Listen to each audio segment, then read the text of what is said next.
This time on Dream Builders, from the famous Truman balcony on the outside to the Oval Office on the inside, a Georgia couple recreates an American icon. But we're actually going to start in Atlanta, Georgia, where a patriotic couple took a page right out of presidential history. The house at 1600 Pennsylvania Avenue in Washington, D.C. is instantly recognizable to millions of Americans as the official home of the U.S. president. Lately, another White House, with a remarkable resemblance to the original, has been drawing attention in Atlanta, Georgia.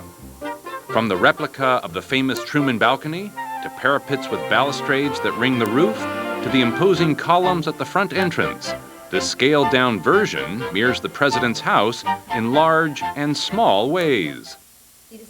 For builder Fred Milani and his wife Yvonne, it all began with one particular requirement.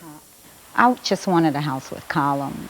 I like the way they look, the elegance of them, and Fred had built 3 other homes for us, and he never gave me columns, and I told him, please, this is our last house, make columns. For Fred, it was an opportunity to show his pride.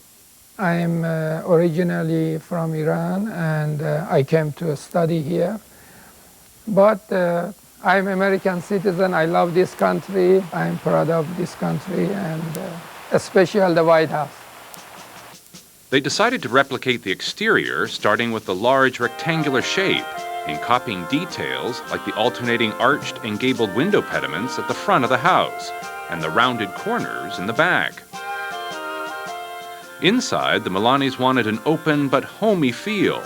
Though the house is half the size of the president's, it's still mammoth at more than 16,000 square feet, with 36 rooms, including 11 bathrooms. David Mark Loftus specializes in archival house designs and making classically styled homes fit modern lifestyles. Fred and Yvonne Milani entertain a lot, and they wanted a lot of space for an economical structure. And I said, the White House is a darn simple structure, and yet it's very memorable. And it's something that Fred could put together simplistically, if the drawings are done detailed enough, which they were. Using architectural drawings and photographs of the White House, Loftus recreated the Georgian neoclassical style. But it took more affordable modern materials to build. The materials on the original house were done of stone, carved stone, masons, and on this house it is brick painted to assimilate the stone. There are stucco details on the house that are easier to construct in today's dollars. Intricately decorated capitals were all redone in stucco for the Atlanta house. Dental block cornices were scaled to the identical proportions of the ones on the original. Recreating the White House, though, had its challenges. At 900 pounds apiece, the capitals on top of fiberglass columns were difficult to lift into place. And because the interior is so open, steel beams, now hidden, were used to support the roof.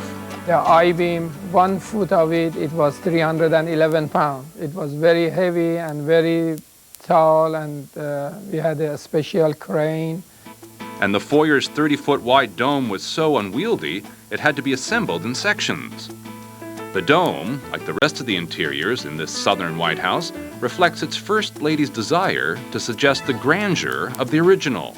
We thought, since the house looked like the White House from the exterior, we should definitely do some things inside that will remind people of the White House. That's how Fred ended up with his own Oval Office, complete with a copy of the presidential seal and a reproduction of Abraham Lincoln's desk. Their Lincoln bedroom features a reproduction of the bed found in the original. Dramatic wrought iron and brass railings on a sweeping staircase in the foyer and marble floors with granite inserts strike an appropriately formal tone, as do indoor columns. The White House columns are marble. Our columns are faux painted to look like marble. Specially made moldings duplicate White House accents. So do the draperies for the wall of windows at the back portico. The official look complements personal touches like Persian rugs and other art from Fred's homeland, custom painted wall murals and mahogany fireplaces from the Philippines. although it's big, it's still warm inside, and it's inviting. And that's what I want people to feel when they come inside. The Milanis say living in this house makes them feel like American royalty. Anyone seeing their home for the first time might wonder if they are. I'm a little president of my little White House, and it's very nice. I'm proud of it.